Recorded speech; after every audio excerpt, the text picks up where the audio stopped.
Hello friends, welcome to Telugu law students. AP లా సెట్‌కి సంబంధించిన page 2 notification ఇక్కడ రిలీజ్ చేయడం జరిగింది. మనం అనుకున్నట్లుగానే సుమారుగా 15 రోజులు అయితే వీళ్ళు తీసుకోవడం జరిగింది. ఇక్కడ ఇంపార్టెంట్ డేట్స్ మనం చూసినట్లయితే రేపటి నుంచే రిజిస్ట్రేషన్ ప్రాసెస్ అయితే స్టార్ట్ అవుతుందండి. రేపటి నుంచి 17 వరకు చేసుకోవచ్చు రిజిస్ట్రేషన్స్.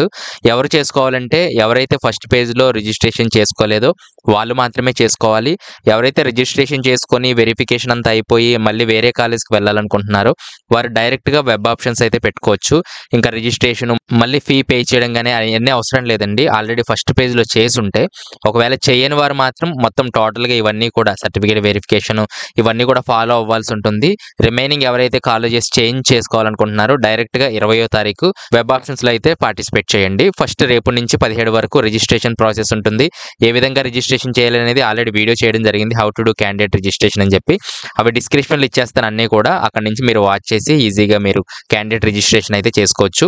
అలాట్మెంట్స్ అనేది 26వ తారీఖు ఇస్తారు. అలాగే సెల్ఫ్ రిపోర్టింగ్ అంటే కాలేజీలో అడ్మిషన్ తీసుకునేది మాత్రం 27 నుంచి 29వ తారీఖు వరకు అయితే తీసుకోవాలి.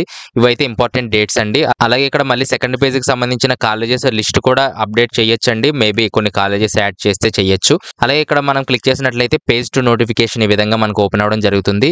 ఇది ఫైనల్ అండ్ సెకండ్ పేజ్, అంటే ఇంక మరొక ఫేజ్ అయితే ఉండదు. ఇంతకుముందు థర్డ్ పేజ్ కూడా ఉండేది కానీ గత 2-3 సంవత్సరాల నుంచి అయితే తీసేశారు. తర్వాత స్పాట్ అడ్మిషన్స్ అయితే ఉంటాయి. అది వచ్చినప్పుడు కూడా నేను వీడియో చేయడం జరుగుతుంది. తనకైతే ఇదే ఫైనల్ అండి. ఇక్కడ ఒకవేళ మిస్ అయినట్లయితే తర్వాత సీట్స్ రావడం ఇంకా కష్టమేం చెప్పుకోవాలి. నెక్స్ట్ ఇయర్ మళ్ళీ రాసుకోవాలి. ఇక్కడ యథావిధిగా సర్టిఫికేట్స్ అవన్నీ కూడా డీటెయిల్స్ ఇవ్వడం జరిగింది. కింద ఇక్కడ ఫీజ్ టు బి పెయిడ్ దగ్గర ఒక 3 పాయింట్లు అయితే ఇవ్వడం జరిగింది. ఇక్కడ ఫస్ట్ పాయింట్ లో మనం చూస్తే who have participated in first page counselling need not pay the processing fee once again. మళ్ళీ పే చేయాల్సిన అవసరం లేదు అని అంటున్నారు. These candidates are inform to exercise their options afresh for the leftover seats now available. కాబట్టి మళ్ళీ direct గా మీరు వెబ్ ఆప్షన్స్ అయితే పెట్టుకోవచ్చు. అయితే ఫస్ట్ పేజ్ లో పెట్టుకున్న వెబ్ ఆప్షన్స్ అలాగే ఉంటాయా అని ఎవరు అనుకోవద్దు. ఫ్రెష్ గా అయితే పెట్టుకోవాలి. ముందు పెట్టుకున్న కాలేజెస్ కూడా మీరు పెట్టుకోవచ్చు అని అయితే వీళ్ళు చెప్పడం జరుగుతుంది. అలాగే ఆల్రెడీ కాలేజెస్ సీట్స్ అన్ని ఫుల్ అయిపోయాయి కదండి, అక్కడ పెట్టుకుంటే నాకు వస్తుందా రాదా అనే డౌట్ వద్దు.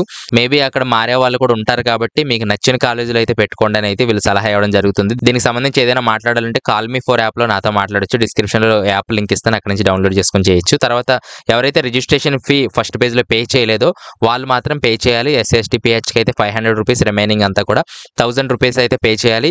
ఆల్రెడీ ఫస్ట్ పేజ్ లో ఎవరైతే పే చేశారో మళ్ళీ ఇప్పుడు పే చేయాల్సిన అవసరం అయితే లేదండి. తర్వాత థర్డ్ పాయింట్ లో అయితే మనకు ఎవరైతే రిజిస్ట్రేషన్ ప్రాసెస్ కంప్లీట్ చేశారో ఈ పేజ్ లో వెరిఫై చేయడం అయితే జరుగుతుంది. మిగిలిన వాళ్ళకి అవసరం లేదని చెప్తున్నారు. ఇక్కడ మనకు స్కెడ్యూల్ అయితే ఇవ్వడం జరిగింది. ఆల్రెడీ నేను ఎక్స్ప్లెయిన్ చేశాను. ఏమైనా డౌట్స్ ఉంటే కింద కామెంట్స్ లో తెలియజేయండి. అలాగే కిందకు వచ్చేసి ఎలిజిబిలిటీ క్రైటీరియా ఇవన్నీ కూడా ఇవ్వడం జరిగింది. అలాగే allotments will be placed in the website 26/11 తారీఖు మనకు రిజల్ట్ అయితే రావడం జరుగుతుంది. అంతవరకు వెయిట్ చేయాలి. ఇందులో ఏమైనా ప్రశ్నలు ఉంటే కింద కామెంట్స్ లో తెలియజేయడానికి ట్రై చేయండి. రిప్లై ఇవ్వడానికి ట్రై చేస్తాను. లేకపోతే నెక్స్ట్ వీడియోలో మళ్ళీ మాట్లాడుకుందాం. Thanks for watching.